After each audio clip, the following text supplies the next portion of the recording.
gagawa tayo ng toasted siopaw homemade. First, 1½ cup fresh milk and 1 tablespoon instant yeast. Mix lang natin sa milk.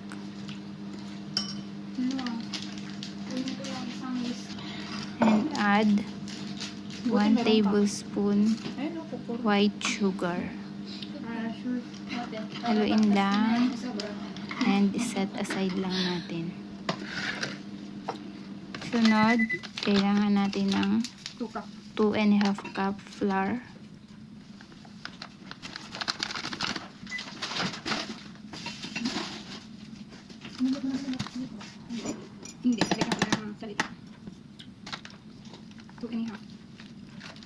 At yung kalahati, kukuha lang tayo ng 1/4 para mamaya sa pagmamasa. And 1 tablespoon white sugar and 1 teaspoon salt.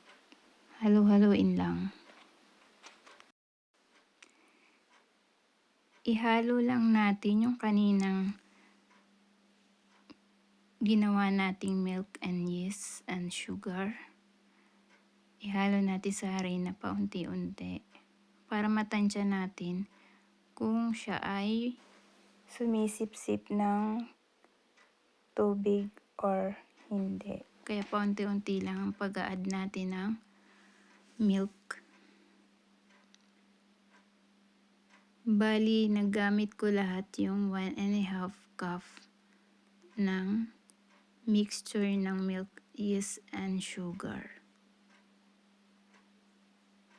After nyan, nilagyan ko siya ng 2 tablespoon butter.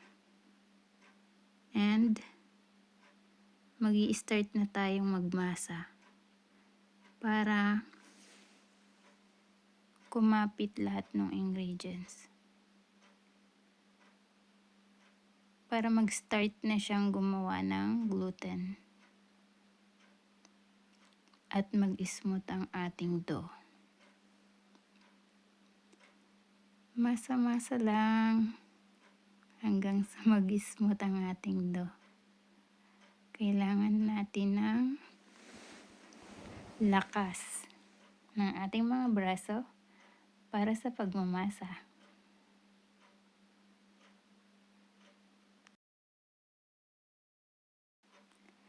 Pag alam na nating malapit na siyang mag-smooth yung ating dough, pwede na natin siyang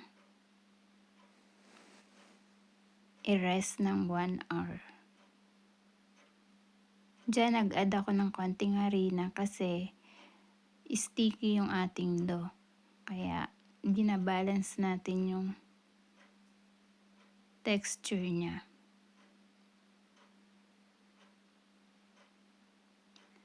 After nyan, ayan, nakita nyo, hinahampas ko pa.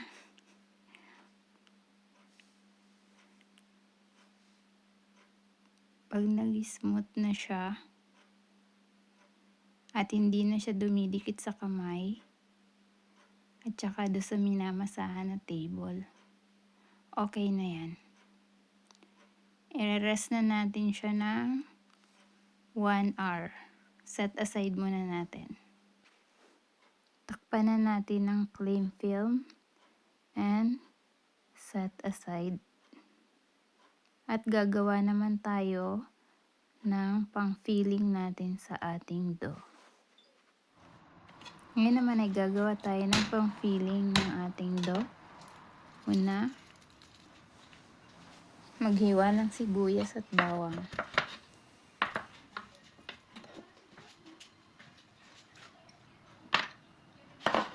Tatarin lang para pumino ng kaunti.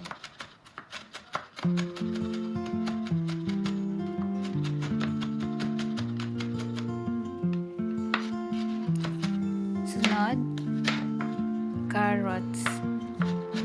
Hiwain lang ng maliliit.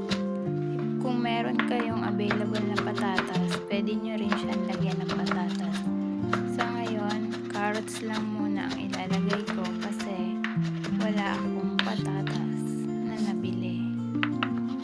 after, chicken breast, hiwain ng maliliit.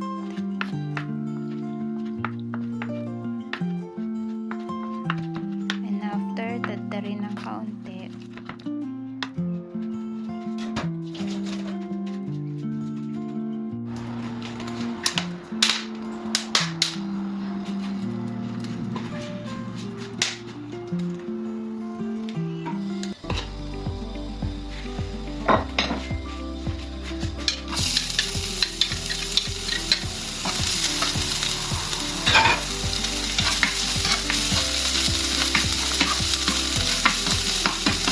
Lagyan ng mantika, ilagay yung bawang, sibuyas, isunod ang chicken.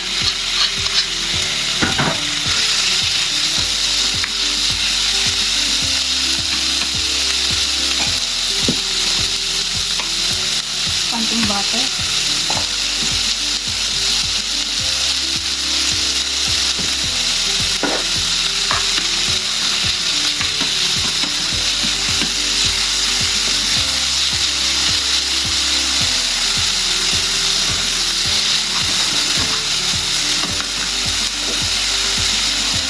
lagyan ng konting toyo,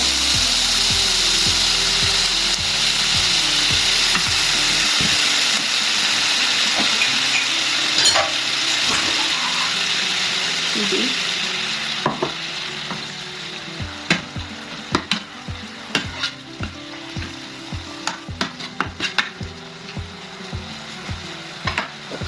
paminta,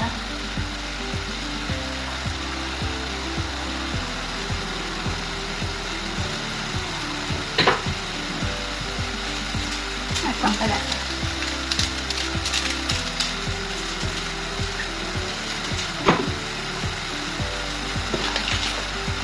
Konting asukal,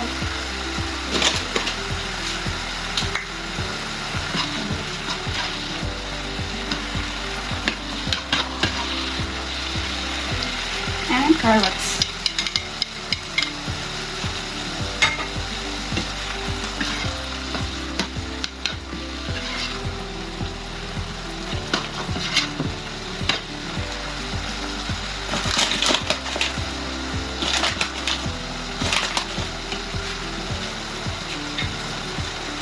At konting harina.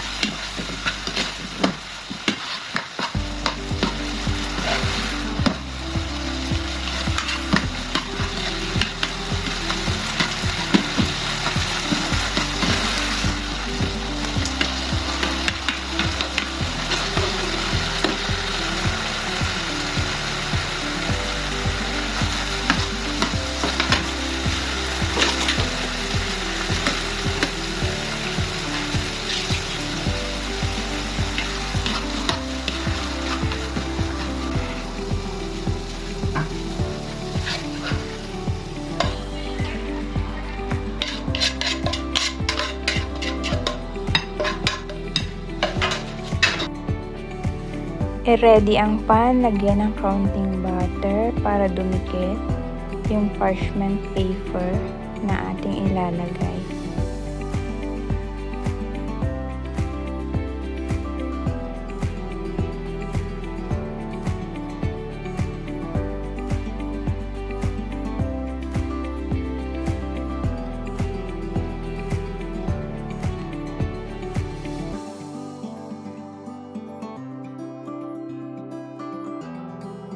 After 1 hour, umalsa na yung ating dough. Ngayon ay ipoportion na natin siya at lalagyan na natin siya ng palaman. Ihuhulma na natin siya para maging shoka.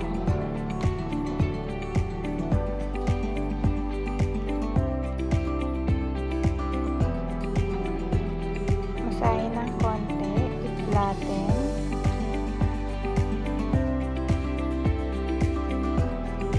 And after,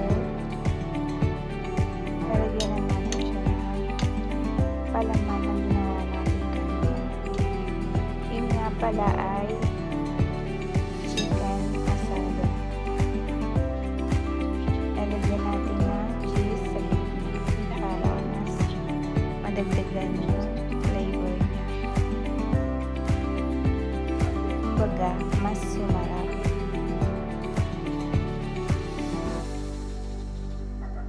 Ikot-ikutin lang sa ating palad para kumapit yung pagkakalak. At inulit ko lang yung process na ginawa ko sa umpisa hanggang sa makakabuo tayo ng 14 pieces na siopaw.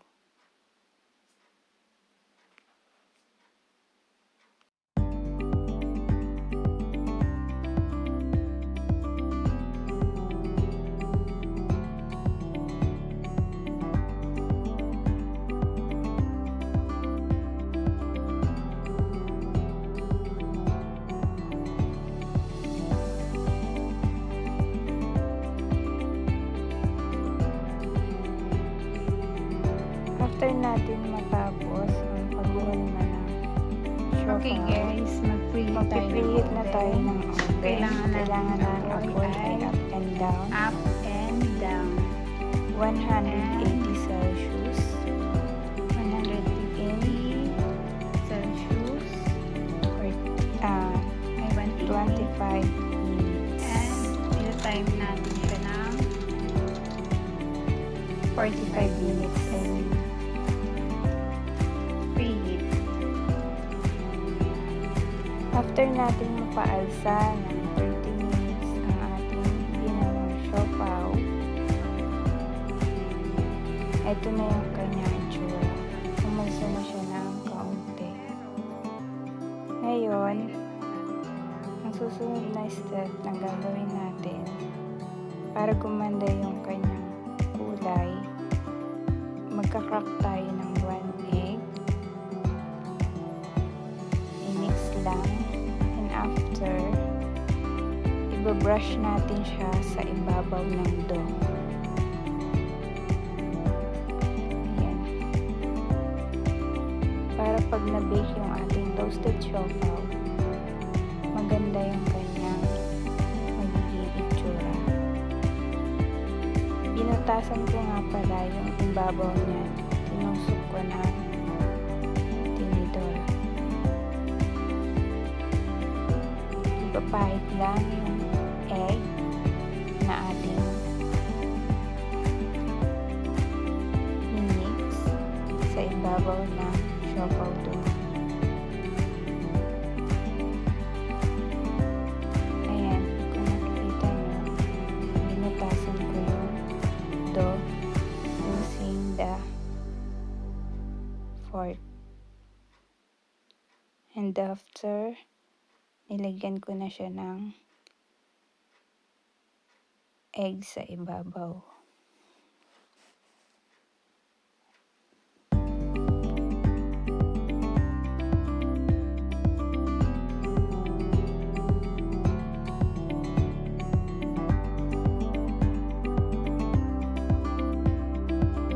Dahil wala akong brush dito, tinidor lang ang aking ginamit.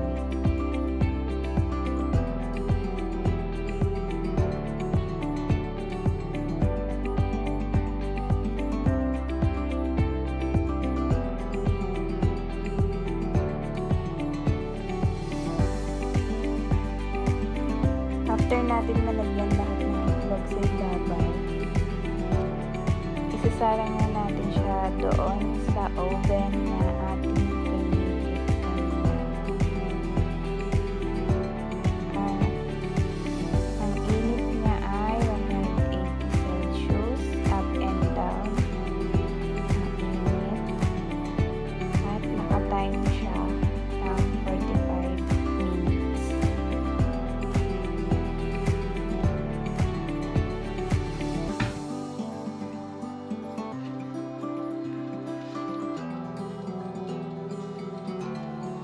After 45 minutes, luto na ang ating toasted siopaw.